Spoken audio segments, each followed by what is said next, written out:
ஐயா, எனக்கு ஊரெல்லாம் பிரச்சனை, நாடெல்லாம் பிரச்சனை. என்னன்னா எல்பிஜி கேஸ். நாடு முழுவதும் எரிவாயு தட்டுப்பாடு ஏற்பட்டுள்ளதாக சிலிண்டர் தட்டுப்பாடு ஏற்பட்டிருக்கும் நிலையில் உயர் அதிகாரிகளுடன் முதல்வர் ஸ்டாலின் ஆலோசனை நடத்துகிறார்.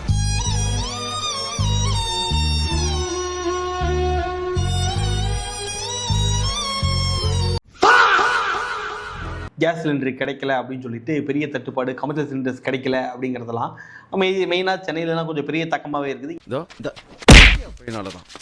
கோயம்புத்தூர் லெவலில் கொஞ்சம் அந்த அளவுக்கு இல்லை, சென்னை அளவுக்கு பெரிய தாக்கமெல்லாம் இல்லைன்னு சொல்லலாம். ஸோ அப்படியேப்பட்ட ஒரு எல்பிஜி கேஸ் இனிமேல் கிடைக்குமா, அது ஆக்சுவலாக எப்படி உருவாக்குறாங்க அப்படிங்கிற அந்த ப்ராசஸை பற்றி தான் இதில் நம்ம தெரிஞ்சுக்க போகிறோம். ஸோ நீங்கள் ஒரு மெக்கானிக் இருந்தீங்கன்னா இந்த சேனலை சப்ஸ்கிரைப் பண்ணிவிட்டு மறக்காம பெல் ஐகானை கிளிக் பண்ணி வைங்க. அப்போ தான் மெக்கானிக்கல் சம்மந்தமாக நம்ம போடக்கூடிய வீடியோஸ்லாம் உங்களுக்கு நோட்டிஃபிகேஷனாக வந்து சேரும்.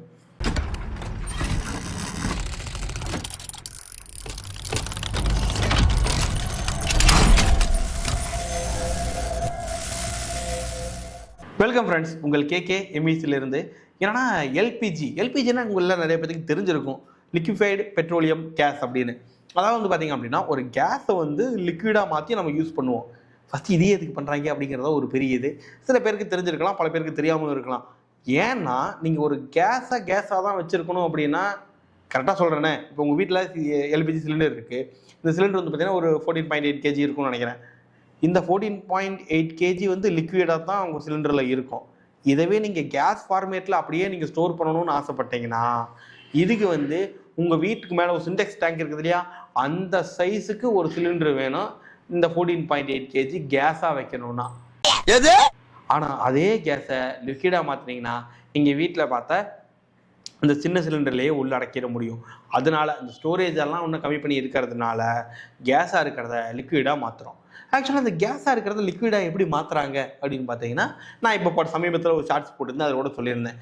ஏன்னா ஒரு லிக்விடை கேஸாக மாற்றுறதுக்கு என்ன பண்ணுவோம், ஹீட் பண்ணுவோம். எஸ், அதே ஒரு கேஸை லிக்விடாக மாற்றுறதுக்கு கூல் பண்ணுவோம். அவ்வளோதான். இதையும் கூல் பண்ணிங்கன்னா ஆட்டோமேட்டிக்காக கேஸாக மாறிடும். அதை மாதிரி அதுக்கு அந்த கூல் பண்ண அந்த ப்ராசஸ் யூஸ் பண்ண, அதை கம்ப்ரஸ் பண்ணுறதுக்கு யூஸ் பண்ணக்கூடிய அந்த ப்ராசஸ்க்கு யூஸ் பண்ணுற எக்யூப்மெண்ட்டு, அந்த பைப்லைன்லாம் கிரியோஜெனிக் பைப்லைன் அப்படின்னு நான் நேமும் சொல்லியிருந்தேன்.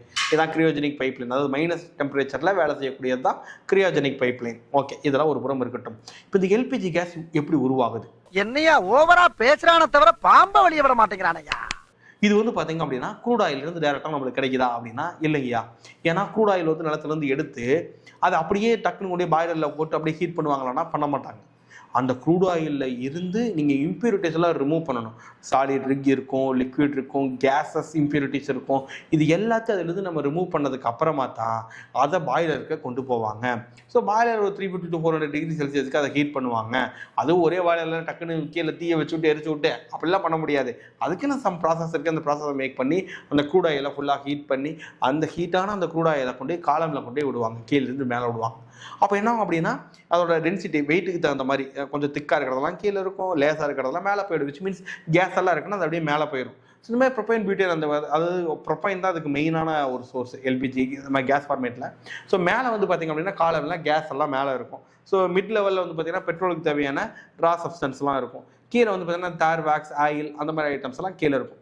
ஸோ இதெல்லாம் அந்தந்த இடத்துல ஸ்டேஜ் வைஸாக பிரித்து தனித்தனியாக அந்தந்த பைப் லைனுக்கு போய் அந்தந்த ப்ராசஸ்க்கு போயிடும். இதுலேருந்து டேரெக்டாக அப்படியே கேஸாக மாறிடுமானா மாறாதுங்கய்யா. கேஸ் வேணும் அப்படின்னா, உங்களுக்கு எல்பிஜி கேஸ் வேணும் அப்படின்னா இதுக்கு நீங்கள் என்ன பண்ணணும் அப்படின்னா ப்ரொப்பைனையும் பியூட்டேனையும் மிக்ஸ் பண்ணணும். ஆமாங்கய்யா, ப்ரொப்பைன் பியூட்டேன் இது ரெண்டோட மிக்சர் தான் எல்பிஜி கேஸ்.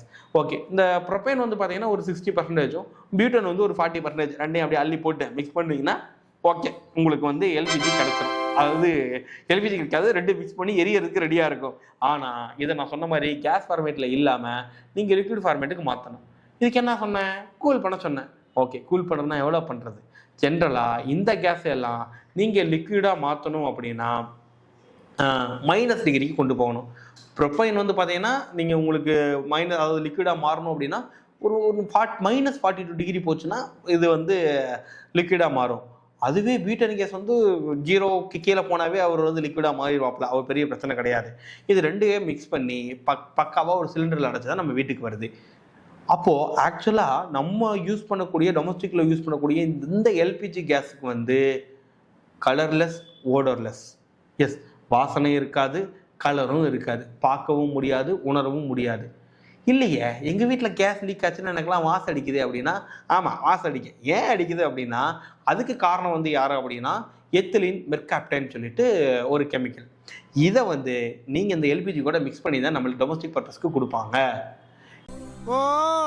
எதுக்காகனா சேம் இதே தான், கேஸ் லீக் ஆச்சுன்னா கண்டுபிடிக்கிறதுக்கு தான். பட் இண்டஸ்ட்ரி லெவலில் இதுக்கு எல்லாமே வந்து சென்சார்ஸ் இருக்கும், அதனால் அங்கே வந்து இந்த எத்திலீன் மெர்காப்டைன் வந்து தேவைப்படல. பட் இங்கே நம்ம டொமஸ்டிக் பர்பஸில் யூஸ் பண்ணக்கூடிய எல்லா கேஸுமே எத்திலீன் மெர்காப்டைன் அப்படிங்கிறது வந்து பார்த்தீங்கன்னா யூஸ் பண்ணுவோம். அது ரொம்ப தான் ஒரு 1 kg வந்து பார்த்தீங்கன்னா ஒரு ரொம்ப கம்மியான பர்சன்டேஜ் 1.2% அந்த லெவலில் தான் ஆட் பண்ணுவோம். பட் அதுதான் உங்களுக்கு அந்த வாசனையை கொடுக்கறது. ஸோ இதுதான் இப்படி தான் நீங்கள் உருவாகுது. இப்போ நடந்துட்டு இருக்கிற இந்த வார் பிரச்சனையெல்லாம் போய் நம்மளுக்கு வந்து பார்த்தீங்கன்னா நம்ம கப்பல்லாம் வெளியே விட்டாங்க, நம்மளுக்கு வந்து எல்லா பக்கம் இருந்து பெட்ரோல் இதெல்லாம் வாங்க ஆரம்பிச்சிட்டோம், கூட எல்லாம் நம்மளுக்கு வர ஆரம்பிச்சிருச்சு. ஸோ அதனால் நம்மளுக்கு கேஸ் தட்டுப்பாடு இன்னும் 2-3 நாள்லவே சரியாயிரும் அப்படின்னு தான் நான் நினைக்கிறேன். நானும் நம்புறேன். ஏதோ நியூஸ்லாம் கேட்கும்போது அதெல்லாம் தான் வந்துச்சு. ஸோ ஒரு பாசிட்டிவ் சைன் தான். ஆக நீங்கள் யோசிச்சு பாருங்க மக்களே, இன்னைக்கு இருக்கிற நிலைமையில ஆயில் கேஸில் கூட ஆயில் கிடைக்கலனா நம்ம நிலைமை என்ன ஆகுதுன்னு. ஹோட்டல் கடை ஓடுது, அப்புறமா வீட்டுக்கு கேஸ் வராது, பெட்ரோல் கிடைக்காது. ஏன்னா சென்னையிலாம் நம்ம பசங்களாம் பெட்ரோல் போகிறதுக்கு கிட்டத்தட்ட 1.5 மணி நேரம் லைனில் நின்று தான் பெட்ரோலே போட்டிருக்காங்க. நான் இங்கே மனசு வருத்தத்தில் இருக்க உனக்கு சிரிப்பு போனாங்க வந்துருச்சு. டீசல் கூட ஈஸியாக கிடச்சிது, பெட்ரோல் கிடைக்க முடியுதான். ஏன்னா டீசல்லாம் அவுட்டரில் தான் அதிகமாக அடிப்பாங்களா, அதனால் சிட்டிக்குள்ளே ஈஸியாக கிடச்சிருது. சென்னை சிட்டிக்குள்ளே பெட்ரோலே 1.5 மணி நேரம் வெயிட் பண்ணி போட வேண்டிய சுச்சுவேஷன் வந்துருச்சு. பெங்களூரில் பெட்ரோல் கிடைக்க மாட்டேது. ஆக இது இல்லாமல் க்ரூட் ஆயில் இல்லாமல் நம்ம லைஃப்பை அடுத்த லெவலுக்கு ஓட்டுறதே கஷ்டம். நம்மளுடைய பேக்கப் படி, தமிழ்நாட்டோடைய பேக்கப் படி குறைஞ்சபட்சம் ஒரு 20 நாள் தாக்கு பிடிக்கலாங்கய்யா இந்த க்ரூட் ஆயில் நம்மளுக்கு சப்ளை இல்லை அப்படின்னா. இல்லைன்னா அது 20 நாளைக்கு அப்புறம்லாம் ரொம்ப கஷ்டம். ஏன்னா இதுக்கு முன்னாடி கொரோனா லாக்டவுன் போட்டப்போ கூட அது வேற மாதிரி இருந்துச்சு. ஆனால் இந்த பெட்ரோல் இல்லை அப்படின்னா டிரான்ஸ்போர்ட்டே இல்லை. டிரான்ஸ்போர்ட் இல்லைன்னா உங்களுக்கு எதுவுமே வராது, எதுவுமே கிடைக்காது, ரொம்ப கஷ்டம். ஏன்னா கொரோனா டைமில் கூட ஏதோ ஒரு மளிகை கடை ஏதோ டிரான்ஸ்போர்ட்டில் ஏதோ கொண்டு கொடுத்துட்டு போயிட்டு தான் இருந்தாங்க.